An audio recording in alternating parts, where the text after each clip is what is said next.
Hello दोस्तों, मेरी इस यूट्यूब चैनल टेक्निकल मार्केट में आप सभी का स्वागत है। तो दोस्तों, हमने पिछली वीडियो में देखा था कि एरे क्या होता है, इनिशियलाइजेशन ऑफ एन एरे क्या होता है, जनरल सिंटैक्स, जनरल फॉर्म होती है एरे की, वो कैसी होती है, और हमने स्पेशल केस के बारे में भी पढ़ा था उसके साइज के रिलेटेड। आज हम देखेंगे कि एरे को रीड और प्रिंट कैसे करते हैं विथ एग्जाम्पल। ठीक है। मैंने यहाँ लिखा है स्कैनफ और प्रिंटफ। आपको पता है कि स्कैनफ हम रीडिंग के लिए यूज करते हैं, डेटा को रीड करने के लिए, और प्रिंटफ है वो प्रिंट करने के लिए, डेटा को प्रिंट करने के लिए यूज करते हैं। ठीक है। अब ये भी जान लीजिए कि एरे में हम स्कैनफ और प्रिंटफ का जब यूज करते हैं तो हमें उसको यूज लूप में करना पड़ता है। क्यों? क्योंकि हमें पता है कि एरे होता है, उसमें एक एलिमेंट नहीं होता, उसमें बहुत सारे एलिमेंट्स होते हैं, set of elements, okay, with same data type. यहाँ पहले हम यूज करते थे सिर्फ variable name a b c, लेकिन यहाँ ए फिर जो बड़ा ब्रैकेट होता है उसमें आई लिखेंगे या कुछ भी हम ले सकते हैं। ठीक है। पर हमें यहाँ ऐसे ही सिंटैक्स का यूज करना पड़ेगा, क्योंकि जब यहाँ आई मैंने लिखा तो क्या होगा, आई का इंक्रीमेंट या डिक्रीमेंट होगा, तो आई की वैल्यू चेंज होती रहेगी, जिससे क्या है, एरे की जो पूरे एलिमेंट्स है उसको हम रीड कर सकते हैं या प्रिंट कर सकते हैं। ठीक है। लूप कोई भी हम ले सकते हैं, व्हाइल, डू व्हाइल या फोर लूप, पर ज्यादातर फोर लूप है वो बेहतर रहेगा। आपको मैं एक प्रोग्राम दिखाती हूँ। मैंने प्रोग्राम में जो डॉक्यूमेंटेशन सेक्शन में है, यानी कि प्रोग्राम किस बेस पे है, वो मैं आपको बताऊंगी। यहाँ मैंने लिखा है, ए shop stores and different types of items given the number of items of each type and sold during a given month and its price.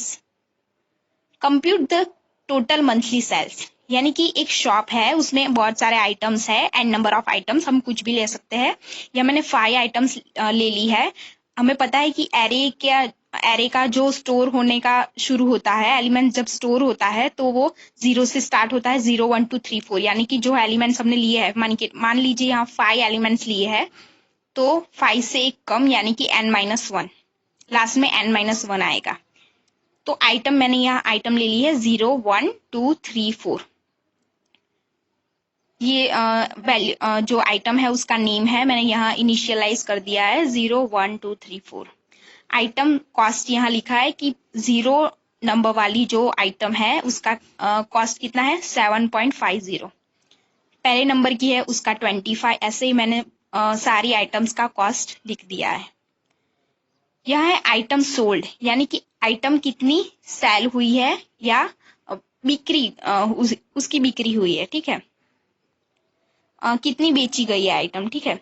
तो 0 जो आइटम है, 0 नेम वाली आइटम है, जो 7.50 रुपीज की है, वो 5 हुई है, 5 सेल हुई है। ठीक है, मंथ में।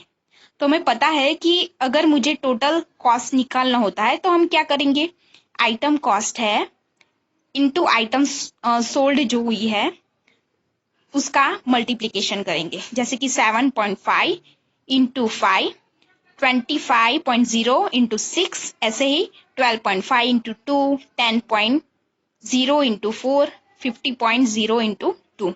ठीक है। तो हमें टोटल कॉस्ट मिल जाएगा कि कितनी आइटम की कॉस्ट कितनी टोटल हो गई है, कितनी सेल हो गई है आइटम। ठीक है। तो हम जैसे करते हैं कि हम पहले प्रोग्राम को पूरा रीड कर देंगे, बाद में समझेंगे। ठीक है। मैंने यहाँ लिखा है फ्लोट आइटम कॉस्ट 5। यहाँ क्यों मैंने फ्लोट क्यों लिया, क्योंकि आइटम कॉस्ट है वो मैंने फ्लोटिंग पॉइंट में ली है। ठीक है।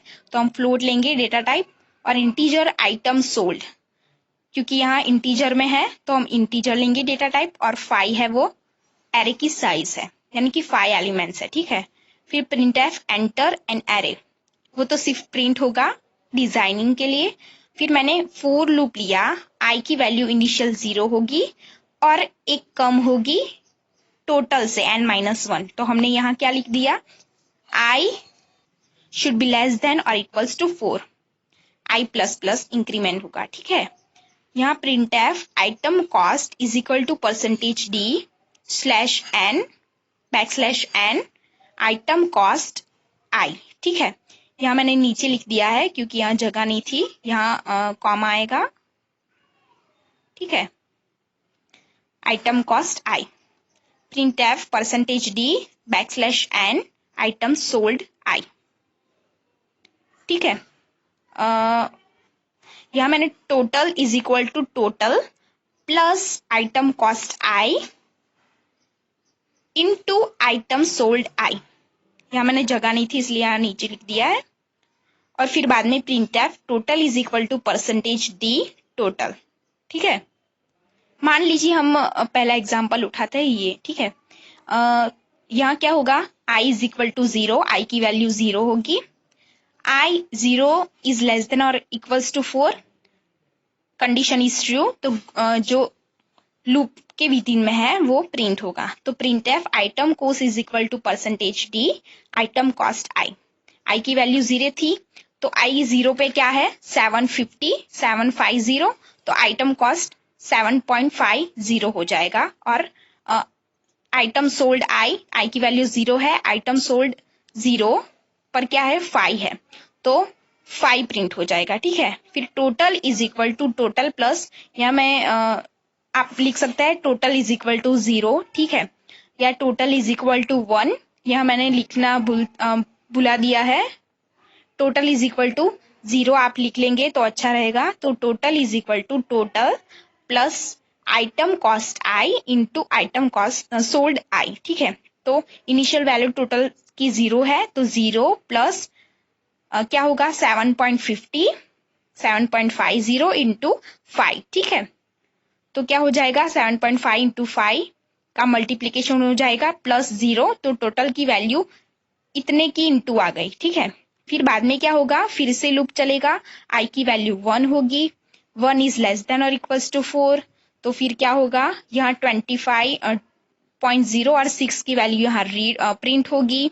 बाद में टोटल की वैल्यू जो इसकी थी, इसकी इंटू क्या प्रोडक्ट था वो टोटल में शिफ्ट हो जाएगा, तो इसका टोटल प्लस आइटम कॉस्ट आई, यानी कि इसका और इसका इंटू प्लस इसका और इसका इंटू। ठीक है, ऐसे ही टोटल हमें मिलेगा। आप ट्राई करेंगे, आई होप आप ट्राई करेंगे। जो दूसरा एग्जाम्पल है उसका, ये 2 मैंने बता दिया है, आप 3 ये ट्राई कर सकते हैं। बाद में हम क्या करेंगे, print f is equal to total is equal to percentage d total.